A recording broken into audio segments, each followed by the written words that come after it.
오늘 우리에게 주실 하나님 말씀은 요한복음 9장 1절에서 4절입니다. 유럽의 오스트리아의 아주 조용한 어느 정원 가운데서 위대한 음악가 한 사람이 산책을 하면서 거닐고 있었습니다. 이 사람은 지금 대단한 고민에 빠져 있었습니다.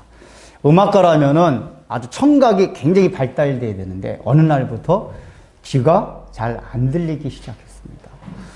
그래서 덜컥 겁이 났습니다. 내가 하는 일이 음악가인데 작곡을 하는 것인데 귀가 안 들리기 때문에 얼마나 나에게 큰 저주인가.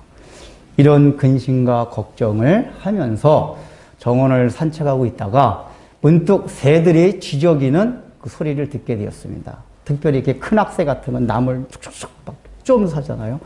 그러니까 정원에 여러 가지 새들이 있는데 그 새들이 쥐저귀는 소리들과 또 새들이 나무를 톡톡톡 치는 소리를 들으면서 갑자기 어떤 희망이 솟았습니다. 아, 그래. 나도 지금 당장 귀가 점점점 어두워지면서 나의 삶 가운데 어두운 그늘이 막 오고 있지만은 나의 미래는 결코 그러지 않을 것이다. 나는 희망을 가질 수 있다. 라는 생각을 하면서 그 새소리에 영감을 받아서 어느 곡을 작곡을 했습니다. 그 곡이 뭐냐? 똑똑똑똑 똑똑똑똑 딴딴딴딴따단따다. 우리가 잘 알고 있는 베토벤의 5번 교향곡 운명입니다. 여러분, 베토벤이 얼마나 위대한 음악가입니까? 근데 그 베토벤이 귀가 안 들리기 시작했을 때 절망감을 생각해 봤습니까? 보통 사람들도 귀가 안 들리기 시작하면은 절망하기 시작합니다. 근데 더군다나 자기 직업이 음악가고 작곡가예요. 들리지 않으면 아무 소용이 없습니다. 그런데 그에게서 새가 쥐저귀는 소리가 운명과 자기에게 점점점 닥쳐오는 귀가 들리지 않는 운명과 싸울 수 있는 힘을 얻게 했습니다. 그래서 그가 처음에 그 딴딴딴딴하고 그 1악장으로 시작되거든요. 그 C 단조입니다. 단조라는 게 약간 슬픔으로 시작을 해요. 근데 그렇게 지금 상황이 시작이 되지만은 나는 분명히 희망적인 미래를 생각하면서 내가 이 나의 운명과 싸우겠다 하는 의지가 이제 그 교향곡에 쫙 흘러나갑니다.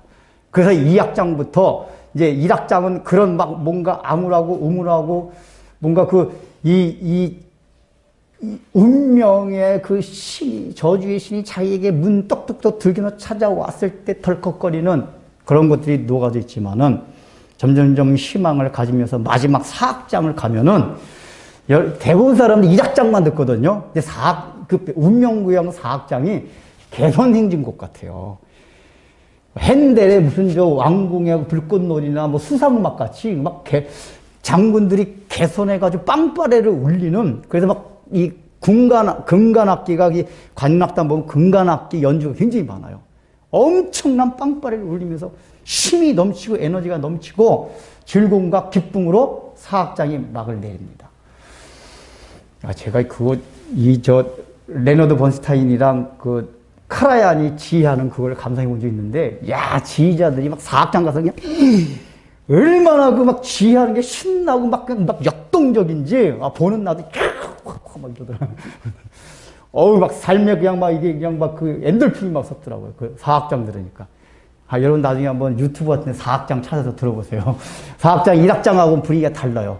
C장조, 4악장. 이게 지금 베토벤이 그 운명 고향곡을 통해서, 그래서 원래 베토벤은 자기 이 운명 고향곡이라는 이름을 짓지 않았어요. 그 곡만 작곡을 했지 운명이라는 이름을 붙이지 않았는데 그 곡 붙인 사람은 일본 사람들이 붙인 거예요. 이게 운명에 대한 이 사고방식이 서양 사람보다 동양 사람들이 그런 사고방식이 많아서 거기다 그렇게 붙였어요. 근데 그 곡에서 중요한 게 뭐냐? 베토벤이 자기의 찾아온 저주와 같은 그 청각 장애가 시작이 되고 점점 심해지는 그런 운명 속에서 거기서 체념하고 좌절하지 아니하고 그 운명과 내가 싸워 나가겠다는 결연한 의지. 그래서 결국은 내가 그걸 통해서 나중에 나의 삶이 기쁨과 환희를 맞이할 수 있다는 그게 딱 담겨 있습니다. 실제로 베토벤의 삶이 나중에 귀가 완전히 안 들렸대거든요. 그럼에도 불구하고 그 좌절하지 않냐고 많은 위대한 곡들을 작곡을 했어요. 그러니까 베토벤이 참 천재인 천재예요. 귀가 전혀 안 들렸네요, 한 거 보면.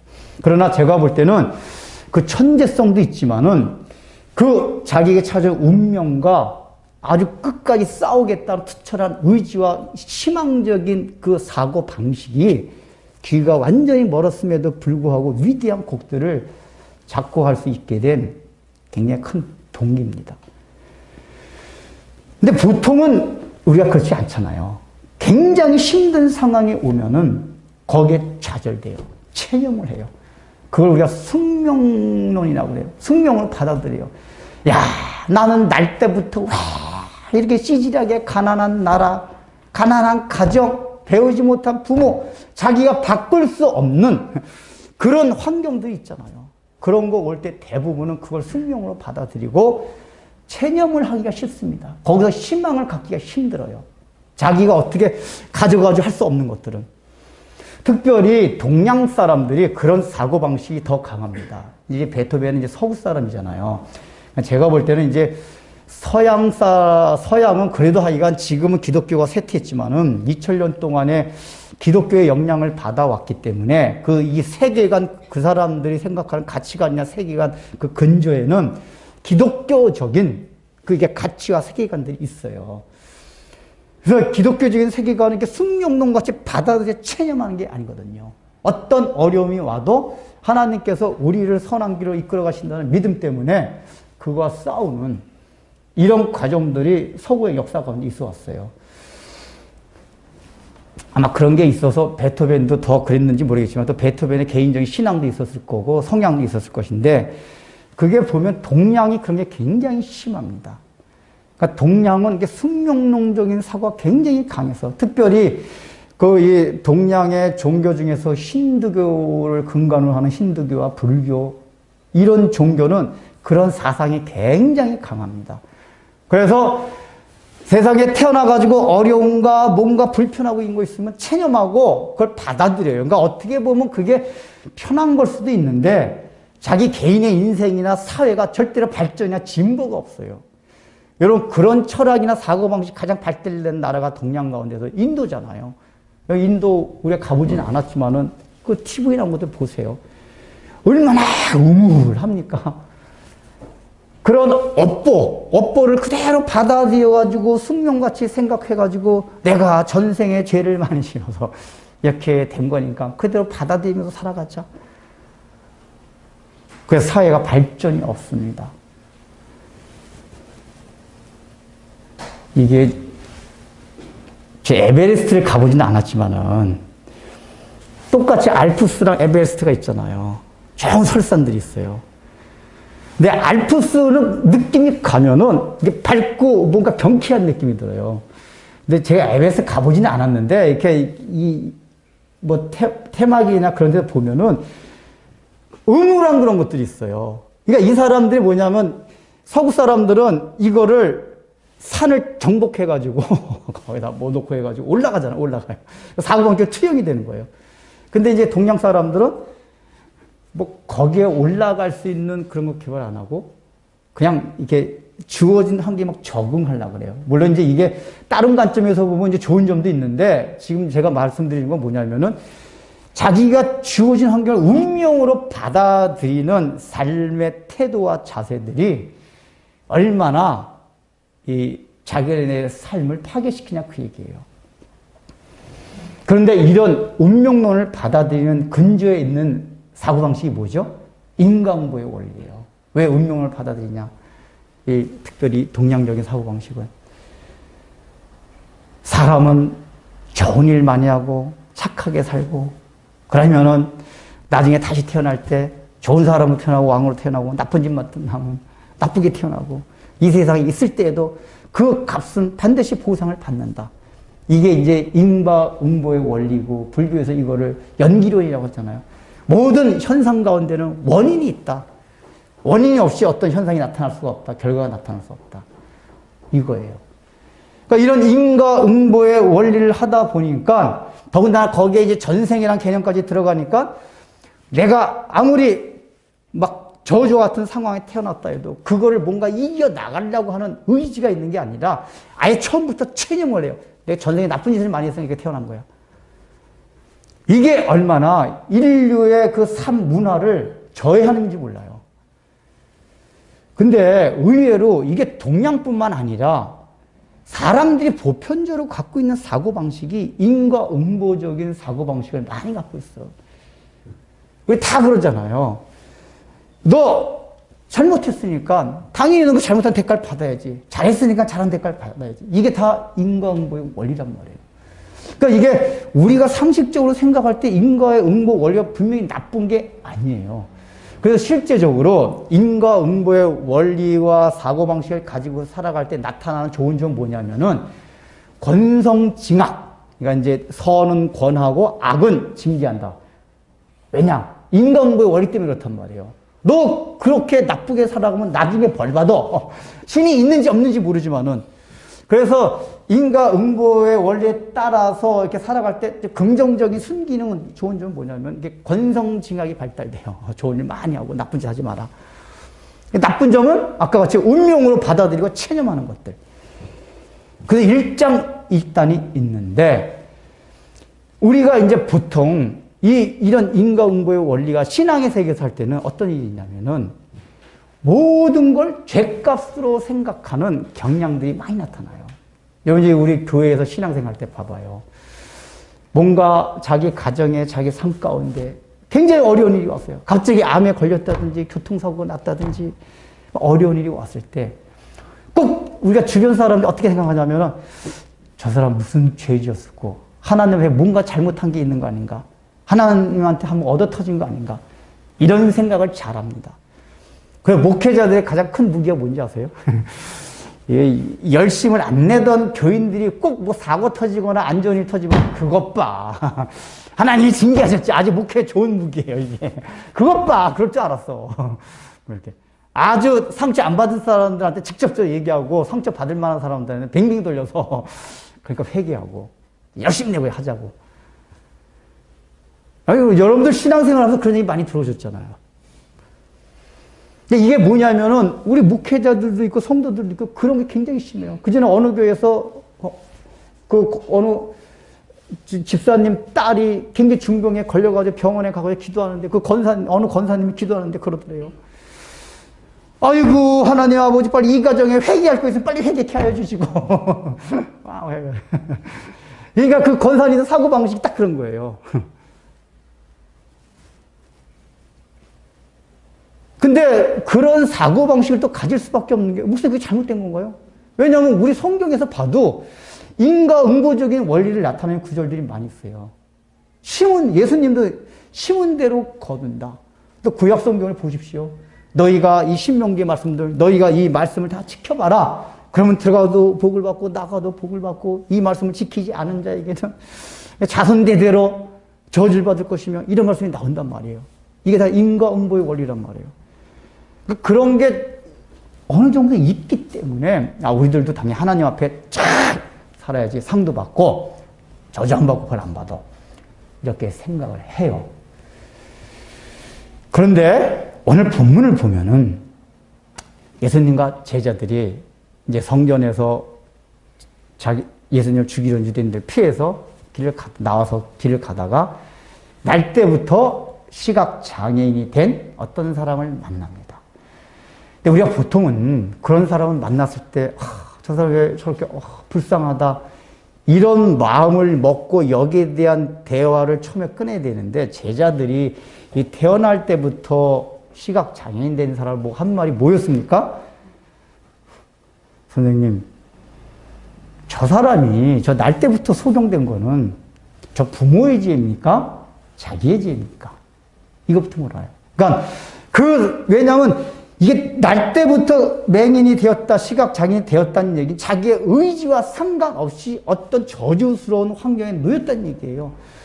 그런데 그 놓인 건 분명히 원인이 있다. 이렇게 저주스러운 환경 가운데 그 원인이 있다. 근데 그 원인을 뭐에서 찾냐? 죄값이다. 그 얘기예요.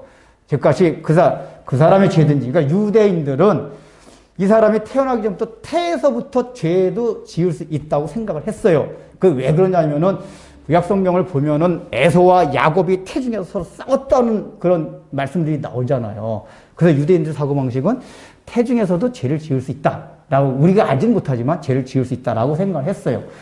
그래서 물어본 게 저 사람의 죄입니까? 그러니까 저 사람이 부모에 태했을 때 무슨 죄를 지었든지, 아니면은 그 부모가 무슨 죄를 지어가지고 이 사람이 이렇게 태어나지 않았나. 우리가 이런 사고방식 굉장히 많잖아요. 부모가 잘못해서 그 아이가 잘못되게 태어난다.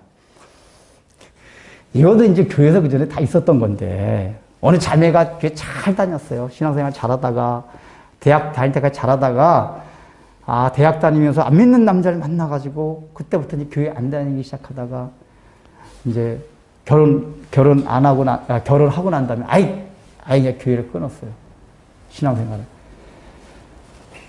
그래서 잘 살았어요. 잘 살다가, 아이를 낳았는데, 아이가 장애인으로 장애 아이를 낳은 거예요. 그때, 교인들이, 사람들이, 너 신앙생활 안 하니까 하나님이 쳤어. 기고만장을 하나님 쳐가지고 아이가 장애로 태어났어.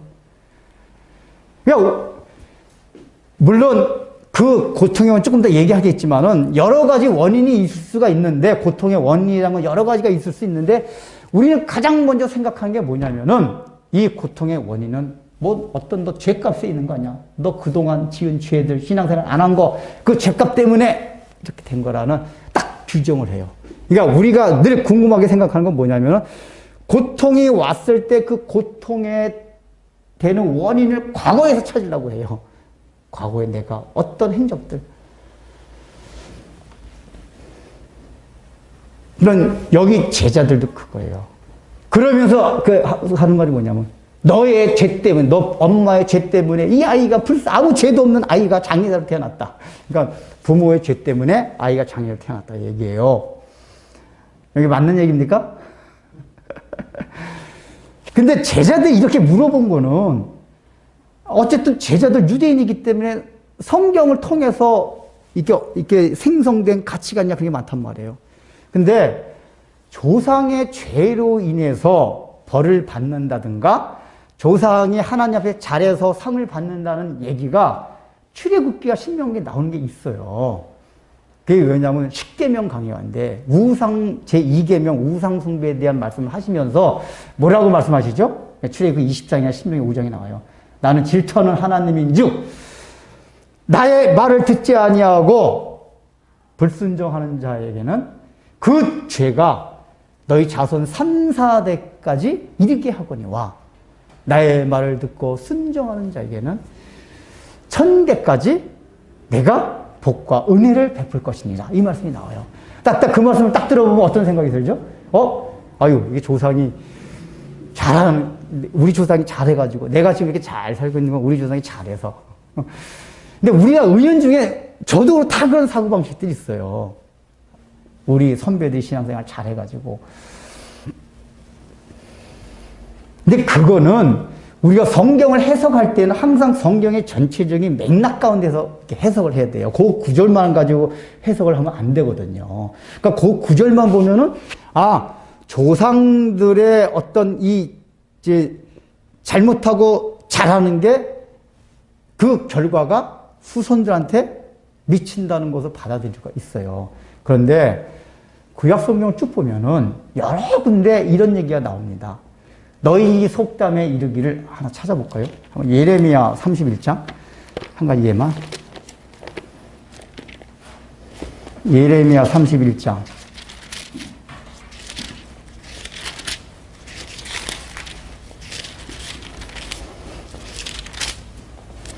29절에서 30절. 예레미야 31장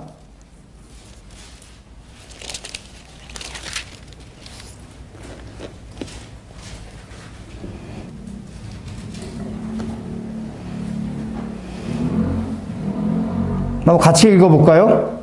예레미야 31장 29절 30절 시작.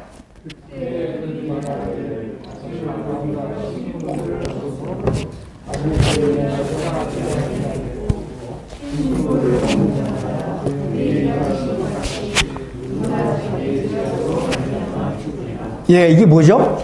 아버지가 신포도를 먹었으므로 아들들의 이가 쉬다 하지 아니하였고, 이게 이스라엘에 유행하던 속담이래요, 이런 거. 이게 에스겔서도 뭐 이게 똑같은 거예요. 에스겔서는 아예 이런 속담이 있는데 너희들이 그렇게 말하는데 그러지 아니하고, 그러니까 아버지가 신포도를 먹었으므로 아들들의 이가 쉬다는 얘기 뭐죠? 아버지가 한 행동이 자녀에게 그대로 유전된다 그 얘기예요. 근데 그렇게 하지 아니하겠고라고 하시면서 신포도주를 먹는 자마다 그의 이가 신과 같이 누구나 자기의 죄악으로 말미암아 죽으리라. 그러니까 아비의 죄, 조상의 죄 때문에 죽는 게 아니라 죽는 건 자기의 죄 때문에 죽는다 그 얘기예요. 이게 지금 신명기도 나오고 에스겔서도 나오고 계속해서 나와요. 그러니까 이 얘기 뭐냐? 구약 성경에서 얘기하고 있는 거는 조상들의 잘못이나 잘하는 거에 의해 가지고 너희들이 어떤 죄값을 받는다거나 상급을 받는 게 아니다 그 얘기예요. 그러면은 출애굽기에 있는 말씀 뭐죠? 그 전에 제가 출애굽기 강의할 때 그 말씀을 드렸어요. 3, 4대까지 이르게 한다는 건 뭐 죄의 영향력이란 말이에요. 이 부모들이 조상들이 죄를 짓고 잘못된 행동을 살아가게 되면은 그 죄에 대한 영향력이란 굉장히 크다. 그래서 3, 4대까지 간다 그 얘기예요. 그런데 그 선조가 부모가 말씀을 잘 지키고 순종하면 은혜를 1000대까지 베푼다는 얘기 뭐냐면은 그 악한 영향은 3, 4대까지만은 하나님이 은혜를 베푸시는 은혜의 원리는 그거를 다 뒤엎는 것보다 더 큰 그 은혜로서 너에게 적용이 된다 그 얘기예요. 나쁜 영향보다도 하나님의 은혜의 원리가 수백 배는 더 크다. 이걸 얘기해 주는 거예요. 그래서 죄를 짓지 말라 그 얘기예요. 이게. 그러니까 결국은 뭐냐면 조상들의 이 죄값으로 인해서 후손들이 직접적으로 벌을 받거나 상을 받는 게 아니냐 그 얘기예요. 근데 지금 안 그렇지만 한 10여 년 전인가 얼마나 우리 교계에 가게에 흐르는 저주를 끊어야 산다 이런 책들이 막 유행을 했었습니까? 얼마나 그게 막 횡행했는지 몰라요. 너 집안이 잘 안 되고 힘들고 기도해봐. 너희 조상 가운데 특별히 많은 죄를 지은 사람이 있나 없나 찾아봐. 무당이 있다든가 점쟁이가 있다든가. 여러분 그저 한참 그거 유행했었어요. 가게에 흐르는 저주를 끊어야 한다. 이게 얼마나 비성경적인 적인지 아세요? 그래서 사람들로 하여금 예수를 믿었음에도 불구하고 어떤 막 사망의 건설에 눌리게 만들어요. 내가 너무 힘들고 어려우면. 꼭 무당들이 굿하듯이 너희 조상 누가 있어서 하듯이. 나중에라도 어디 교회에서 이런 비슷한 얘기 어디 한 데 가서 다 이단입니다. 빨리 나오세요 그런데. 조상 운운하면서 뭐 기도해봐라 이런 거 하면은. 우리 기독교의 복음은 조상과 상관없이 내가 예수를 믿는 그 순간 모든 죄의 사슬에다 결박에다 풀어지는 거예요. 무슨 조상의 가게에 그런 저주가 어디 있어요? 그거 다 무속적인 개념들이에요. 근데 제자들이 지금 그렇게 생각하고 있어요. 그러니까 이 얘기 뭐죠? 얼마나 구약 성경도 지금 제자들이 잘못 보고 있나 그 얘기예요. 지금 여기 우리가 요한복음을 계속 살펴보고 있는 내용 중에 뭐냐면은 이 유대인들이 다 하나님을 믿고 성경을 안다고 하지만은 근본적인 세계관이나 가치관 같은 것들이 아직까지 다 세상적이다 그 얘기예요. 이거 누누이 지금 강조한 거 아니에요. 바리새인들도 그렇고 제자들도 그렇고 유대인들이 다 말하는 게 뭐냐. 표면적인 윤리 도덕적인 거 이런 거는 말씀대로 산다고 하는데 실제적인 더 근저를 이루는 세계관, 가치관 이런 건 아직까지 세상적이다 그 얘기예요. 이걸 말해주는 거예요. 아직까지 제자들 가운데서도. 우리가 예수를 믿는다는 얘기는 가장 첫 번째 어떤 변화냐? 가치관이 변하고 세계관이 변하는 거예요. 세계관은 뭐죠? 그러니까 어떤 사람이 행동 양식이 있어요. 윤리적, 도덕적인 행동. 그 행동을 바꾸게 되는 근본적인 동기가 어디 있냐? 마음의 생각들, 의식들이 있어요. 그래서 행동이 바뀌려면 생각이 바뀌어야 돼요. 근데 그 생각과 의식을 바꾸게 된 동기는 또 어디에 있냐? 가치관이에요, 가치관. 가치관이 바뀌어야 생각과 의식이 바뀌어요. 근데 그 가치관에 더 근저에 있는, 가치관을 바꾸게 하는 더 근저에 뭐냐? 그걸 세계관이라는 거예요. 세상을 바라보는 틀, 안경, 프레임, 이걸 말해요. 그러니까 예수를 믿었다는 얘기 뭐냐? 안 보이던 게 보이는 거예요. 그러니까 안 보이던 게 보이는 걸 통해 가지고 세상을 바라보는 틀이 바뀌어요. 프레임. 아, 내가 옛날에는 이 세상에 다인 줄 알고 살았는데 그게 아니었구나. 틀. 근데 여기 이 제자들을 보면은 그런 세계관이 안 바뀌었어요. 여전히 인과응보적인 세계관을 가지고 살아가고 있어요. 그래서 성경은 먼저 그걸 지적하는 겁니다. 그러면서 예수님의 말씀이 뭐라고 그랬죠? 누구의 죄값도 아니고 다만 하나님께서 마지막 4절 나오죠. 그에게서 하나님이 하시는 일을 나타내고자 하심이라 얘기해요. 그러면 이제 우리가 이런 본문을 보면 그러면은 인과응보의 원리가 하나도 적용 안 되면서 우리가 살아갈 수 있는 거야? 라는 또 의문이 들 수 있어요. 잘못해도 되겠다. 하나님이 어차피 우리가 뭐 막 살아도 벌 주지 않고 잘 살아도 상 주지 않으면 그냥 막 살지 뭐. 이런 생각이 들 수가 있어요. 그리고 우리가 살아가는 세상을 보면 실제로 인과응보적인 원리가 적용된 게 너무 많아요. 신앙의 세계뿐만 아니라 일반 살아가는 세상이 심은 대로 거둔다는 게 인과응보 원리잖아요. 공부를 열심히 안 하는데 어떻게 잘합니까? 공부를 열심히 안 하면 나중에 나이 들어가지고 고생하면서 돈을 벌어야 돼요. 근데 공부를 열심히 학생 때 열심히 한 사람들은 나중에 편하게 돈을 버는 거단 말이에요. 인과응보의 원리예요. 그게 다 적용이 돼요. 그리고 예수님도 실제로 심은 대로 거둔다고 말씀을 하셨어요. 그럼 이 말씀이 또 뭐예요? 이건 뭐냐? 유대인들도 그런 원리가 구약성경 내비치고 있기 때문에 그런 사고방식을 가졌듯이 실제로 성경은 인과응보의 원리도 지지해요. 또 한편으로는 지지하지 않아요. 지지한다는 얘기 뭐죠? 하나님이, 여러분 인과응보의 원리라는 게 하나님이 어떤 속성을 나타내는 겁니까? 하나님이 이 세상 만물을 지으실 때 당신의 속성을 다 드러내 보셨다고 해서 계시하셨어요. 그런데 그래서 이 세상을 살아가다 보니까 인과응보의 원리대로 살아가는 게 맞네. 그게 많이 있어요. 이 원리가 나타난다는 건 하나님의 어떤 속성이 나타난 거죠? 공의로운 성품, 정의로운 성품.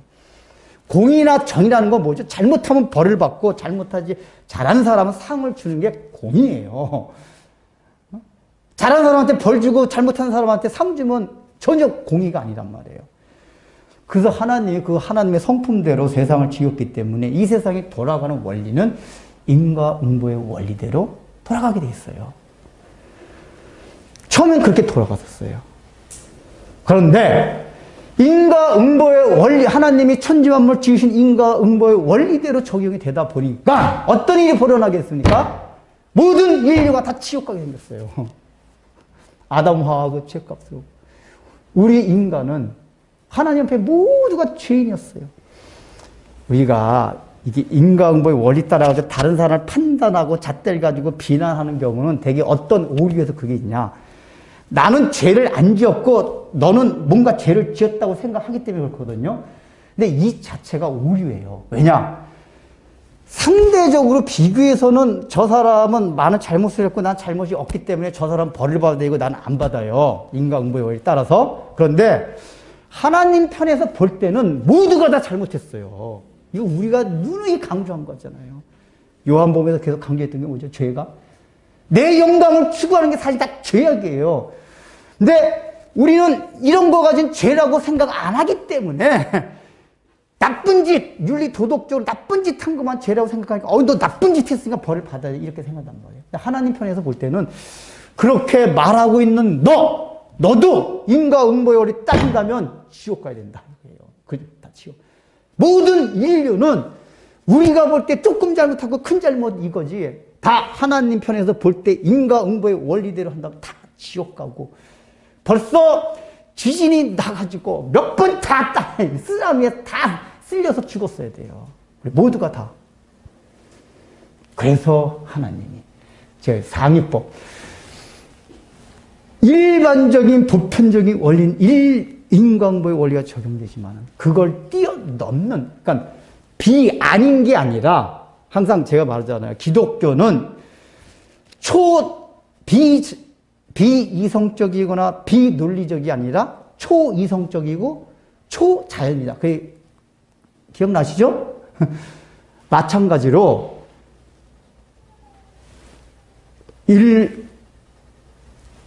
뭐냐 이거 그 법칙 인과응보 그 원리나 법칙이 하나님이 천지 만물 지실 때 법칙이 맞아요.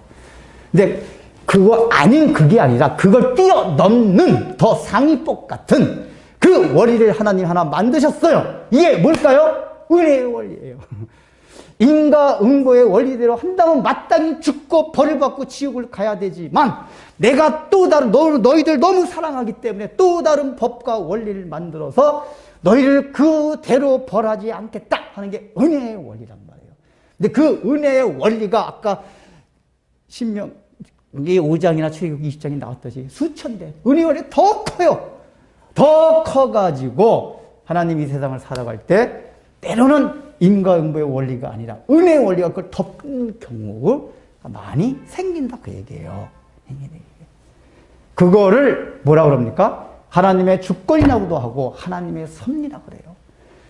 하나님의 섭리는 건 인과응보의 법칙에 따라 발생되지 아니하는 현상을 보면서 우리가 늘 의아하게 생각해요. 왜 저런 일이 하나님이 계신다면 왜 아프리카에 죽어가는 난민들이 인과응보의 법칙을 따라 생각하기 때문에 그렇다면 하나님은 선하지 않은 분이 아니냐? 아니 능력이 없는 분이 아니냐? 이렇게 얘기해야 된단 말이에요. 네, 하나님 뭐죠? 그 인과응보의 원칙을 벗어나는 어떤 원리를 가지고 또 이 우주를 운행하시고 우리를 인류를 이끌어 가신다 그 얘기예요. 근데 그게 은혜의 원리예요. 은혜의 원리. 그러니까 인과응보의 원리가 1차적으로 표면 적용되곤 있지만 때로는 하나님께서 그걸 뛰어넘는 은혜의 원리로 우리의 삶을 이끌어 가신다. 이 하나님의 주권이고 하나님의 섭리예요. 오늘 예수님 말씀하신 그를 통해서 그에게서 하나님이 하시는 일을 나타내고자 하십니다. 나타내냐? 그 얘기란 말이에요.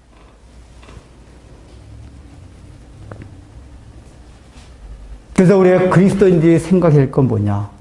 우리 앞에 어떤 고난이 오고 저주스러운 그런 운명과 같은 힘든 상황이 펼쳐질 때 아이고 왜 나에게 이런 일이 닥쳐가지고 이렇게 힘든가? 이걸 생각할 게 아니라 하나님이 이런 나를 통해서 하시고자 하는 일이 무엇인가? 하나님의 섭리와 하나님의 주권을 우리가 믿고 신뢰를 해야 돼요.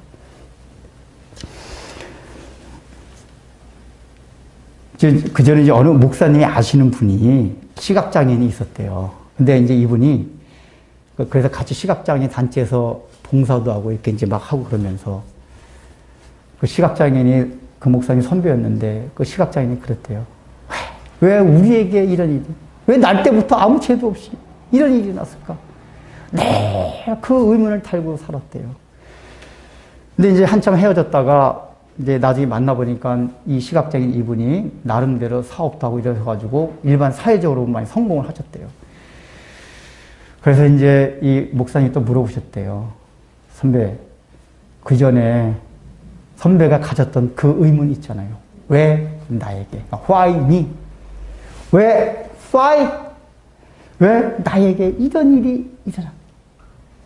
이 의문을 계속 가지고 있어요? 물어보니까 아니. 그 의문이 풀렸습니까? 아니. 그게 어떻게 풀려? 나도 몰라 지금도. 왜 나에게 이런 일이 일어나는지.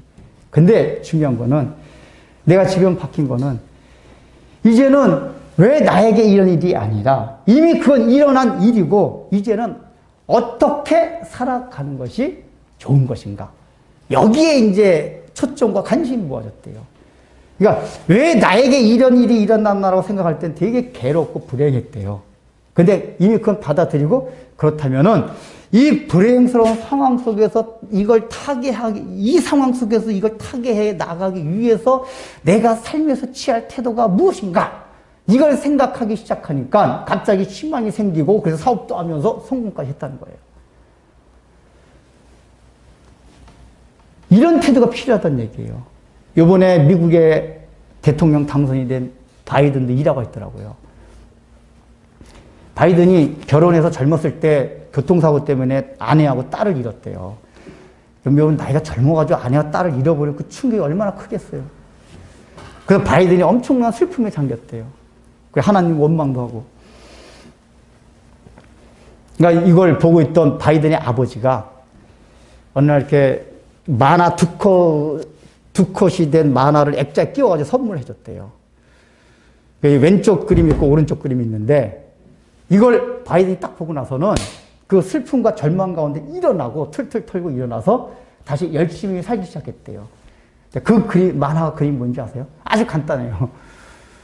왼쪽 그림에는 한 사람이 하늘을 향해 가지고 손깍지 하면서 Why me? 왜 나에게 이런 일이 일어났습니까? 이 만화예요. 오른쪽 그림은 뭐냐? 그 손가락질하는 사람을 내려다보면서 하늘에서 내려오는 음성이 Why not? 왜 너한텐 그게 안 되지? 이 사람은 지금 왜 나에게 그러니까 하늘에서 들려오는 음성은 왜 너는 그게 안 된다고 생각해? Why not? 이 바이든이 이걸 보고 깨달았다는 거예요. 아, 이게 인간이 당하는 불행 이런 건 나에게만 있는 게 아니라 나 말고도 엄청난 많은 사람이 있을 수 있구나. 그래서 여기에 연연할 게 아니라 이제는 그게 일어날 수 있는 많은 사람들이 있기 때문에 그런 사람들 위해서 살아가는 게 보람된 삶이다. 이렇게 관점을 바꾸니까 갑자기 힘이 나더래요. 그러니까 계속해서 이 세상을 떠난 아내와 딸들 그냥 그거 생각하고 늘 슬픔에 젖어 있다가 아, 이런 거는 누구에게든지도 일어날 수 있는 거구나. 나에게뿐만 아니라 여러분 이거 우리가 알아야 돼요. 불행, 그런 어려운 고통 이건 누구에게든지 일어날 수 있는 일들이에요. 그래서 내가 왔을 때는 그 일어날 수 있는 일이기 때문에 그걸 받아들이고 왜 넌 안 되지 하는 그 하늘에서 들려준 그 소리를 갖고 아 그래 맞아 이건 누구에게든지 일어날 수 있는 일이구나. 그렇다면은 나는 이제 어떻게 살아갈 것인가. 그리고 말하면 아까 시각장애인과 같이 베토벤과 같이 그 상황 속에서 그 운명을 싸우고 의지를 가지고 싸우는 그렇게 삶이 필요하다는 거예요. 근데 그건 일반적인 이 관점에서 얘기하는 거고 우리 그리스도인들은 그 싸우는 게 뭐죠? 하나님의 섭리와 주권에 대한 신뢰예요. 신뢰. 고난의 원인을 과거에서 찾으면 안 됩니다. 그 과거 지향적인 인과율에 매여서는 안 돼요. 지난날 내가 크고 작게 잘못한 모든 것들을 생각하면서 그 과거의 모든 것들이 나의 반목을 잡고 거기에 망령에 빠져서 우리 미래를 거기다가 다 송두리째 삼켜버리게 해서는 안 돼요. 고난의 이유는 과거에서가 아니라 미래에서 찾아야 돼요. 고난의 목적을 찾아야 돼요. 고난의 과거의 원인에 연연할 것이 아니라 야, 이 하나님께서 이 고난을 통해서 나를 어디로 끌고 갈 것인가. 이걸 생각할 때 우리가 고난은 이길 수 있다고 얘기해요. 오늘 본문의 소경을 보면은 이제 다음 시간에 하겠지만 이걸 통해서 이 사람은 전혀 예수님을 아예 몰랐던 사람이에요. 몰랐던 사람이 예수님을 알게 되고 믿고 이 사람을 통해서 예수 그리스도가 하나님이라는 사실이 증거가 돼요. 오늘날도 그렇잖아요. 닉 부이지치, 맞죠? 닉 부이지치. 팔다리 다 없는 분. 그리고 레나 마리아 맞죠? 레나 마리아. 두 팔 없고, 한쪽 다리가. 내가 알기로는, 레나 마리아는, 양쪽 팔은 다 없고, 우리 송명희 시인. 이런 분들이 장애인으로 장애인이었지만, 얘기 들으면 그 사람 처음에 굉장히 절망을 했대요. 근데 제가 볼 때 그 부모들이 참 훌륭해요. 닉 부이지치도 없고, 레나 마리아도 없고. 참 그리스도인들이에요.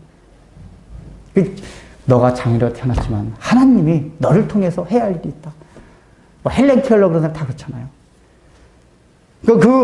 그 장애로 태어난 것 때문에 범민하고 막 자살하고 싶은 이런 사람한테 하나님의 자녀로서의 긍지심을 심어준 거예요. 하나님이 너를 통해서 하고자 하는 게 있다. 그래서 이 사람들이 그런 상황 가운데서도 그 뭐죠? 하나님의 주권과 하나님의 섭리를 신뢰를 하고 있는 거예요. 신뢰를 하다 보니까 자기의 그 주어진 운명과 그냥 자연적으로 인간의 의지로 싸우는 게 아니라 세상은 인간의 의지지만 하나님을 신뢰하면서 그것을 막 싸우게 되는, 극복하게 되는 거란 말이에요. 그래서 뭐예요? 많은 사람이 감동을 받고 은혜를 받잖아요.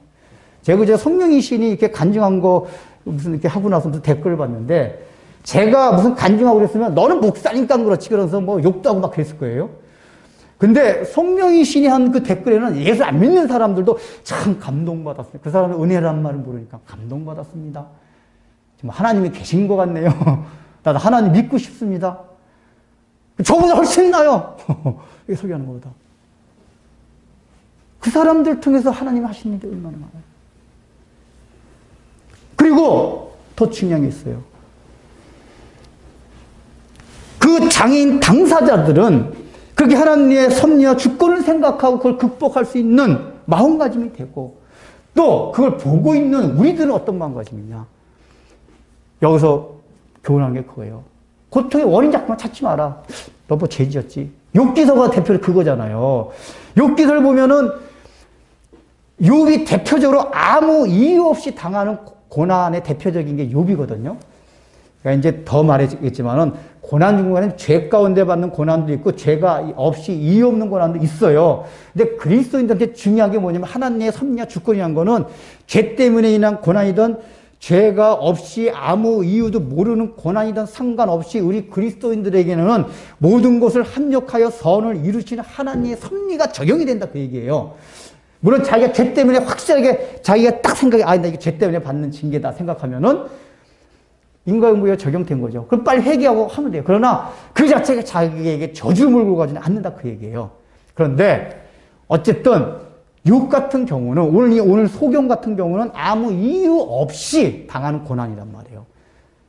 그때 욥을 위로해 주러 많은 친구들이 왔잖아요. 4명의 친구들이 왔어요. 근데 위로해 준답시고 한 말이 다 뭐죠? 막 위로해 주는 것처럼 해요. 그러다가 늘 끝에 하는 얘기는 야, 욥, 잘 생각해봐. 너 우리 모르게 뭐 지은 죄 있지 않아? 지은 죄가 없이 어떻게 이런 큰 재앙을 당해? 너 자녀들 다 죽고 재산 다 잃어버리고 너 몸에는 그냥 막 극심한 피부병 생기고 이게 보통 재앙이냐? 이거 어떻게 죄를 안 짓고 이런 일이 일어날 수 있냐라고 욥기 전체가 그런 내용이에요. 욥기 막 짜증을 내요. 근데 중요한 거는 욥기서도 끝에 그게 나와요. 하나님이 끝까지 욥한테 그 욥이 당하는 고난의 원인을 밝히지 않으세요. 우리들은 알아요. 알죠? 그 고난 왜 그랬죠? 사탄이 시게 해가지고 하나님 욥이 잘 되니까 그렇지. 그래서 결국 그 고난은 성경을 읽고 있는 우리는 사단으로부터 기인했다는 걸 알아요. 하나님과 욥을 저격하기 위해서. 근데 욥은 몰랐어요. 왜 그런 고난을 당하고 있는지. 그리고 하나님이 끝까지 욥한테는 그 욥이 당하는 고통의 원인을 얘기하지 않았어요. 근데 욥이 나중에 해결이 됩니다. 자기가 당하는 고통과 그것에서 하나님을 원망하고 싶은 마음, 막 친구한테 짜증내고 싶은 마음, 이런 마음 가운데서 그 고난을 잘 받아들이는 마음 자세가 바뀌는 포인트가 있어요. 그 포인트가 뭐냐? 하나님이 누구신지를 알게 됐어요. 그 전에 하나님 알긴 알았는데 잘 몰랐어요. 하나님이 누구신지를 알고 자기 자신이 어떤 존재인지를 알게 됐어요. 그래서 그가 당한 고난을 통해서 그는 하나님이 누구시며 자기 자신이 누구신 걸 깨닫고 나서 모든 고통의 원인은 몰랐지만은 문제가 해결이 됐어요. 그 욥기에 있어서 왜 욥한테 그 얘기를 안 해줬냐? 하나님이 우리에게 말씀해 주고 하니까 그거예요. 너희가 지금 당하는 모든 고통, 특별히 이유 없이 당하는 고난들, 내가 죄도 안 지었고 하나님 말씀대로 잘 살아오려고 바둥바둥 거렸는데도 불구하고 특별히 오는 고난들이 있어요. 이런 고난이 올 때 사람이 더 힘들어요. 내가 죄를 지었으면 이거 죄값인가? 인간보의 원리가 이게 적용된 건가? 이렇게 생각할 수도 있지만 아무 잘못 없이 더 하나님을 잘 섬기려고 하고 그렇게 살며도 불구하고 오는 이유 모를 없는 고난들, 이거 앞에서는 우리가 얼마나 맥 빠지는지 몰라요. 근데 중요한 건 뭐죠? 성경이 가르치는 건 끝까지 하나님이 그 원인을 안 가르쳐 주시겠대요. 안 가르쳐. 아무리 하나님한테 원인 물어봐도 안 가르쳐 주십니다. 그리고 중요한 건 뭐죠? 그 고난을 통해서 자기 자신이 어떤 존재인지를 알아가게 돼요. 그리고 하나님이 어떤 분이라는 걸 더 깊이 알게 돼요. 그 하나님이 어떤 분이라는 걸 알게 된다는 건 하나님의 섭리와 주권에 대한 인식이 점점점 깊어지는 거예요. 아, 하나님의 섭리가 이런 거구나. 이게 여러분 하나님을 깊이 알아간다. 하나님의 섭리를 깨달아갈수록 정말 이 세상을 해석하는 능력이 정말 아주 뛰어나게 돼요. 그래서 어떤 데 연연하지 않게 돼요. 어떤 상황과 환경이 온다 해도 그걸 해석을 딱 하나님의 섭리에 대한 깊은 지식이 그 해석하는 능력이 자꾸만 생겨요. 그래서 아무렇지도 않게 돼요.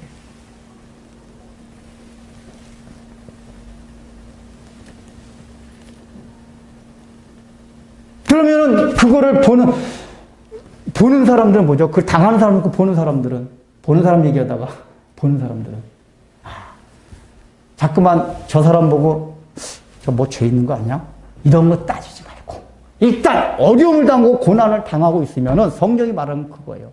그들을 긍휼히 여기라 그 얘기예요. 구약 성경에 보면은 가난한 자들이 영원히 너희와 함께 있을진데 그렇게 아니 하나님의 능력이 하나님의 가난한 사람 없애주지. 근데 성경은 가난한 사람이 계속 너희와 함께 있을 것이라고 얘기를 해요. 주님이 오시는 날까지 가난한 이 얘기 뭐냐? 가난도 인류가 당하는 고통 가운데 하나예요. 이게 계속 있다 그래요. 그런데 가난의 그 원인 왜 안 없애주지 얘기를 안 해주세요. 그리고 나서 하는 게 가난한 자들에게 구제하고 도와주라고 얘기를 하세요. 그러니까 가난한 자들 계속 드는 이유는 뭐냐? 너희들은 왜 너 게으르고 나태했지. 그러니까 가난하지 나쁜 놈. 이런 거 따지지 말고 가난해서 고통을 당하고 있으면 도와주라고 얘기해요. 긍휼을 베풀라고 그 얘기해요. 긍휼 마음으로. 우리가 이 사회에서 지진이 나고 뭐가 나서 어려움을 당하는 사람도 있어요. 꼭 보면 우리 기독교는 하나님 그 동성연애들이 많아서 심판을 했어. 기독교 핍박하니까 핍박을 했어. 핍박이래. 그런 게 왔어. 늘 우리는 이런 식으로 자꾸만 대응한단 말이에요. 그 원인은 우린 뭐래? I don't know. 몰라요. 하나님의 섭리와 주권에 맡기는 거예요. 그들의 죄일 수도 있고 아닐 수도 있고 몰라요. 잘 모른다. 모르는데 우리가 해야 할 일은 뭐냐? 그 고난을 당하고 있는 사람이나 지역을 보면서 우리들이 해야 할 일은 긍휼한 마음을 품는 거예요. 내가 당할 일을 저들이 당했구나. 긍휼한 마음을. 내가 당할 일 저들.